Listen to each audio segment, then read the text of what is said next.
बिस्मिल्लाहिर्रहमानिर्रहीम, अस्सलाम वालेकुम। शाह महमूद कुरैशी साहब नायब कप्तान कहे जाते हैं, वाइस चेयरमैन पाकिस्तान तहरीक इंसाफ, मगर उनके हवाले से होशरुबा इंकशाफ किया गया है। होशरुबा इंकशाफ आप देखें कि इस वक्त ट्विटर पर टॉप ट्रेंड कर रहे हैं शाह महमूद कुरैशी, टॉप ट्रेंड। और ट्रेंडिंग इन पाकिस्तान में शाह महमूद कुरैशी है, ISPR है, जनरल आसिम मुनीर है, इवन जर्मनी, और असद उमर भी ट्रेंड कर रहे हैं इस वक्त ट्विटर पर। अब ये सोशल मीडिया पर क्या चक्कर है कि इस वक्त भी अगर आप देखें तो ये सब लोग ट्रेंडिंग में हैं, असद उमर और शाह महमूद कुरैशी। अच्छा, इनके हवाले से कुछ बातें तो की हैं हसन रऊफ साहब ने, जो कि तर्जुमान है पाकिस्तान तहरीक इंसाफ के। और इसके साथ साथ आप ये देखिए कि रऊफ हसन साहब के अलावा अब जो बड़ा इंकशाफ किया है वो सीनियर साफी हारून रशीद साहब ने किया है। और उन्होंने अपनी हालिया मुलाकात का हवाला दिया है। उन्होंने कहा है कि बुध को मेरी इमरान खान साहब से मुलाकात हुई और उस मुलाकात के हवाले से वो बता रहे हैं कि क्या चल रहा है, शाह महमूद कुरैशी का क्या मामला है।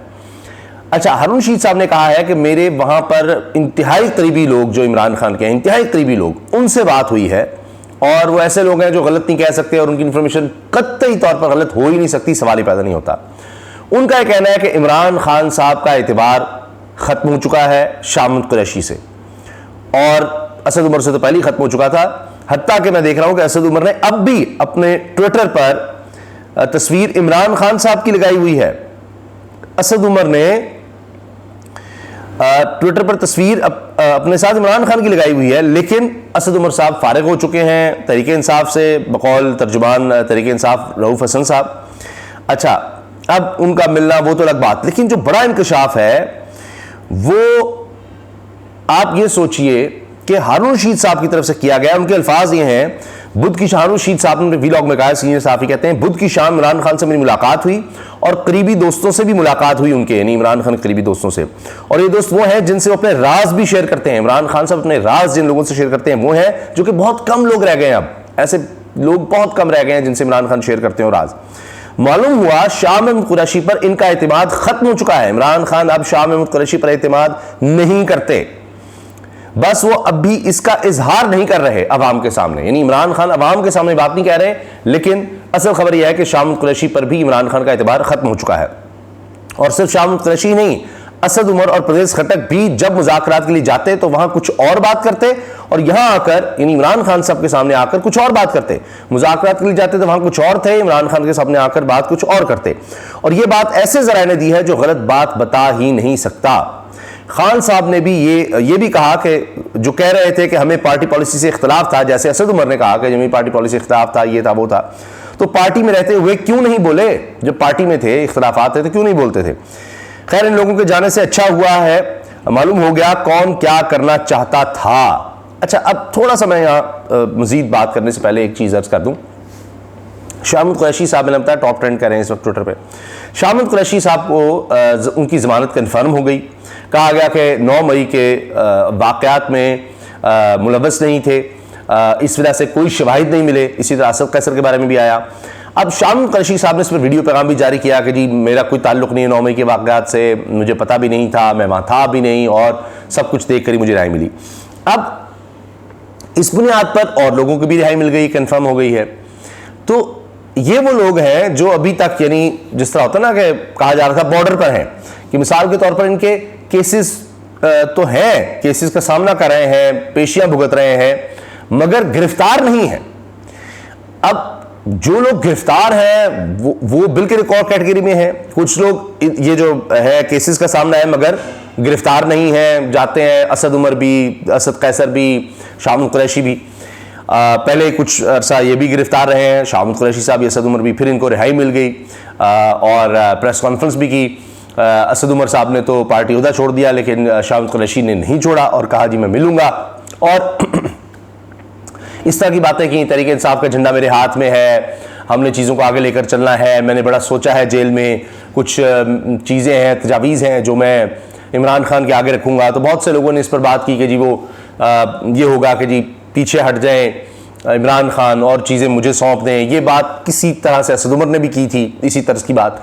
तो ये बातें हुई। लेकिन जब इमरान खान साहब से पूछा गया कि जी कोई माइनस की बात की है शाहमद कुरैशी साहब ने, उन्होंने कहा नहीं, वो जेल में जो बातें थी उन्होंने क्या इस तरह माइनस करनी थी, वो कारकुनों के वाले से बात हुई, इस तरह यानी ढके चुपे अल्फाज में उन्होंने बातें की। अब शाहमद कुरैशी साहब अगर IMF का वफ्द आता है आपको वहां भी नजर आते हैं, मगर हारून रशीद साहब कह रहे हैं कि अंदर की बात यह है कि एतबार इमरान खान का खत्म हो चुका है, और यही कि वो कुछ मुज़ाकरात में और बात यहाँ और बात करते थे। और जो कुछ इमरान खान साहब के साथ हुआ है वो बारहा ये कहते हैं कि मेरी सबसे बड़ी गलती जो मैं समझता हूँ बतौर वज़ीर-ए-आज़म वो ये कि मेरी वालदा भी कहती थी कि मैं एतबार कर लेता हूँ, लोगों पर एतबार कर लेता हूँ। तो जो मैंने लोगों पर एतबार किया और उन्होंने जिस तरह मुझे धोखा दिया, और वो कहते थे अब तो आपके साथ हैं, और उसमें ख़ास नाम वो जो कहते हैं वो साबिक़ army chief general retired Qamar Javed Bajwa का है। तो अब ये बात भी इमरान खान साहब कहते, लिहाजा वो लगता यह है कि बहुत ही कम लोगों से अब अपनी जो राज की बातें वो करते हैं, बाकी लोगों से नहीं कर रहे। और अब शाहमद कुरैशी भी उस लिस्ट में आ गए हैं कि जिन पर आप इमरान खान एतबार नहीं कर रहे। हारून रशीद साहब ये बात कह रहे हैं। अच्छा, इसके साथ साथ हारून रशीद साहब कह रहे हैं कि पॉलिटिकल साइंस का असूल है कि 25% लोग जिस रियासत में या कौम में उनमें ये हो जाए कि किसी मामले पर वो रिएक्शनरी हो जाए, इश्तियाल आ जाए, तो वो मामला नहीं चल सकता। यहाँ तो आप कम से कम 50-60% लोगों को अलग कर रहे हैं। अगर आप तहरीक इंसाफ को इलेक्शन लड़ने देते, कहीं ना कहीं जाकर मुज़ाकरात करने पड़ेंगे। और अगर आप तहरीक इंसाफ के इमरान खान के बगैर इलेक्शन करवा भी लेते हैं तो उसके बावजूद जो भी हुकूमत बनेगी वो ज़्यादा अरसा नहीं चल सकेगी। और अब सब ये बात कह रहे हैं, दोस्त ममालिक भी, हर कोई ये बात कह रहा है, ये समझ आ जानी चाहिए कि जो इकोनॉमिक स्टेबिलिटी कहा जा रहा है, माशी बहाली कहा जा रहा है, जिसके अभी दूर दूर तक कोई असरात नहीं है, उसके लिए पॉलिटिकल स्टेबिलिटी बहुत ज़्यादा ज़रूरी है। और दोस्त ममालिक और ज़्यादा नाराज़ होंगे कि भाई यहाँ पॉलिटिकल स्टेबिलिटी क्या नहीं है, यहाँ तो सारा माशरा ही काट पछाड़ का शिकार है, और मायूसी लोगों में बढ़ेगी अगर आपने यहाँ पर फ्री इलेक्शंस ना करवाए। तो बहरहाल जिन्होंने फैसला करना होता है वो कहाँ सोचते हैं, वो ताकत का नशा अपना होता है, तो फिर भुगत लेंगे। आगे भी हम देख रहे हैं, अब भुगत रहे हैं कि क्या इस वक्त मुल्क के हालात हो गए हैं। माशी तौर पर आप देख लीजिए मुल्क किस तरफ जा रहा है। बिजली की कीमत इस वक्त 50 रुपये फी यूनिट से बढ़ चुकी है, प्रैक्टिकली 50 रुपये फी यूनिट से। वैसे 16 रुपये का यूनिट था तहरीक इंसाफ के दौर में, जिस पर उस वक्त कहते थे मिफ्ता इस्माइल साहब को मैं 12 रुपये यूनिट बेचूंगा। वो करते करते अब 30 रुपये से ऊपर जा चुका है। लेकिन बाकी चीज़ें डालकर टैक्सेस वगैरह वगैरह और पता नहीं क्या कुछ ना, कैपेसिटी पेमेंट, ये सरचार्ज वो सरचार्ज, तो 50 रुपये फी यूनिट से ऊपर जा चुका है। चीनी की कीमत 150 रुपये, आटे की कीमत लगभग 150 रुपये, चक्की का आटा तो 180 से ऊपर। तो ये तो इस वक्त सूरत हाल है। अभी गैस की कीमतें मज़ीद बढ़ने लगी हैं, पेट्रोल की कीमतें मज़ीद बढ़ने लगी हैं, IMF के मुआहदे पर अमल दरामद है, और हुकूमत जब इसके इम्पैक्ट पूरी तरह से आएगा, अभी ये बतदरीज चल जा रहा है, तो हुकूमत उससे पहले निकल रही है। और हालात ये हो गया है कि पीपल्स पार्टी ने भी अब सीट एडजस्टमेंट से इनकार किया है। कहा जा रहा है कि जी अब निकलना क्या है, आगे क्या करना है। जरदारी साहब और शहबाज शरीफ की जो मुलाकात हुई है उसमें भी यही बात है, लेकिन अब अलग अलग ही अपनी अपनी दौड़ है। और ये भी तय करेंगे कि शायद हम फिर सिंदूरा कुश्ती शुरू करते हैं, आपस में इकट्ठे रहेंगे, और जब गवर्नमेंट बनाएंगे तो फिर इकट्ठे हो जाएंगे। लेकिन फिलहाल एक दूसरे के खिलाफ बयान ना दें ताकि कुछ वोटर को तो मुतारिक करें, तो शायद अंदर खाते ये कोई डील हो, लेकिन ये बात चलेगी नहीं। और हत्ता कि हारून रशीद साहब का एक और बड़ा, मैं समझता हूँ बड़ा ख़तरनाक इंकशाफ है। वो कह रहे हैं कि जी यूक्रेन के लिए भर्ती की जा रही है और ऑफर्स की जा रही हैं, और कहते हैं जी मेरी एक जनरल साहब से बात हुई, बड़े ऑनेस्ट आदमी, उन्होंने कहा जी मुझसे रब्ता किया गया कि $3,300 दिया जाएगा महाना, और ये सेकंड लाइन ऑफ डिफेंस के लिए। ये मेरा ख्याल है लगभग शायद कोई 9 लाख बनेगा महीने का। $3,300 महाना देकर लोगों को यहाँ से भेजा जाएगा यूक्रेन। ये बहुत ख़तरनाक होगा, बहुत ख़तरनाक होगा, क्योंकि पहली असलहे की बात हो रही है। तो अगर ये लोग जाने लगे तो इस पर इदारों को, हारून रशीद साहब कह रहे हैं जी सोचना होगा कि ये लोग कहाँ हैं, क्यों इस तरह के ऑफर्स करें। अगर ये रिक्रूट करके लोगों को भेजना शुरू हो गए तो बड़ा मसला होगा, इनको उससे पहले ही रोका जाए। आजकल आपने देखा है, पहले ही वो जो लोन ऐप का मामला आया हुआ है, कितना उससे मामला ख़राब हुआ है। तो ये वक्त से पहले आप एक्शन ले लें तो बेहतर है, इससे पहले कि बहुत ज़्यादा नुकसान हो चुका हो।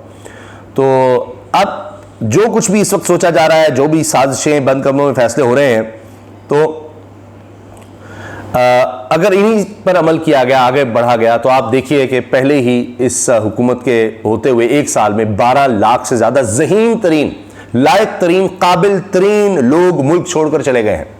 आप सोचें ज़रा।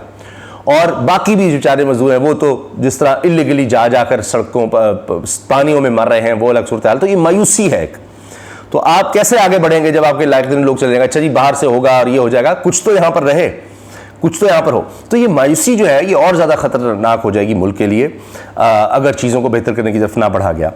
हारून रशीद साहब ये भी कह रहे हैं कि जी बहुत सी बातें मैं भूल रहा हूँ, कुछ तबीयत भी ठीक नहीं थी, तो कुछ सफ़र में भी था, तो कहते हैं कि मुझे याद आया कि जो ख़वातीन गिरफ्तार हैं कारकुन, तो उनके बारे में जिस तरह सनम साहिबा हैं और तैयबा हैं, इस तरह से कुछ और लोग हैं, कुछ ख़वातीन हैं, तो उनके बारे में वो इमरान खान साहब बड़े जज्बाती ये कह रहे थे कि जी बिल्कुल इनको मैं टिकट दूंगा, और बड़ा वो यकीन से कह रहे थे कि इन लोगों को टिकट हमने देना है।